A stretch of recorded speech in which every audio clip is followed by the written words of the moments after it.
When it comes to brain health, there are lots of myths. For instance, that having, or rather losing your keys or having trouble finding words is Alzheimer's disease. Not always the case, because if that was the case, we're all in trouble. Oh, I'd be in big trouble.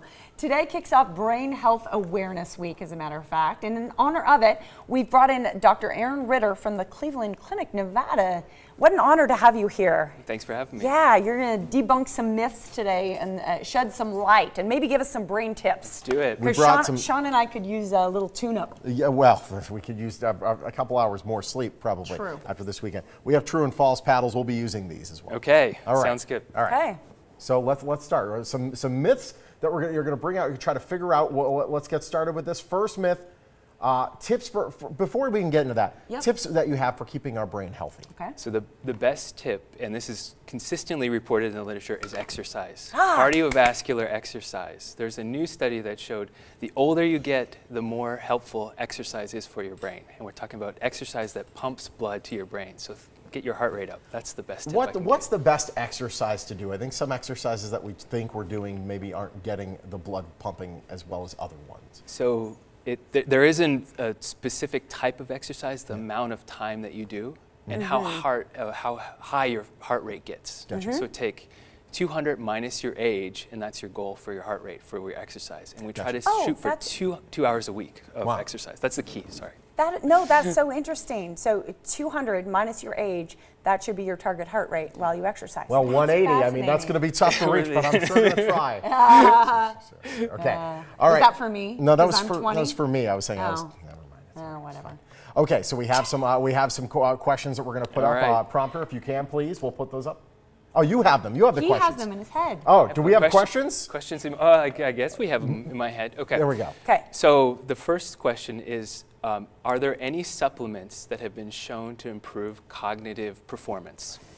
I think there. I'm pretty sure the ginkgo biloba.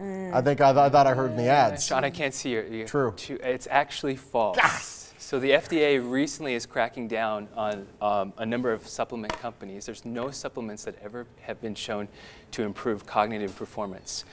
So with literature still not convincing that you should be spending a lot of money. The literature does say if you have low vitamin B12 levels that you should take a supplement, but other than that, there's no evidence behind it. So these advertisements in the newspaper, don't spend money on that. Yeah, gotcha. All right, cool. There we go. Okay. Question number two. Question number two, so at our center, we mostly care for people with Alzheimer's disease. So the question is Alzheimer's disease preventable? Entirely preventable, or? I'm saying preventable. I don't know entirely. I guess. Yeah, I'm saying this. I know that. I'm not going to give her a hint. There we go. So the answer to that is true. No way! Actually, yes. Entirely. We think 2 out of 5 cases of Alzheimer's disease could be prevented through lifestyle modifications and changes. So the biggest one is sedentary lifestyle. Sedentary lifestyle increases your risk for developing dementia. Diet, developing things like diabetes and not controlling blood pressure, having things like sleep apnea. So we actually think that many cases of Alzheimer's disease are preventable. That's an amazing thing. That is awesome. Starting early in life is where the data says that you should do it. So that's incredible. Right now. All right. So we want to move through because we want you to get in as many as you can. So okay, we're ready. Okay, we'll go faster. We're ready. Okay. Alzheimer's disease is a genetic disease.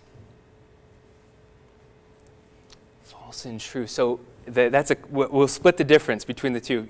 So there's it's false. It's false, yes.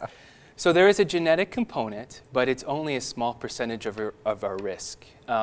It's more the combination of our genes and our lifestyle together that confer our risk. So it's not entirely a genetic disease. So if your parents had Alzheimer's disease or dementia, it's not guaranteed that we're also going to get It's dementia. both nature and nurture.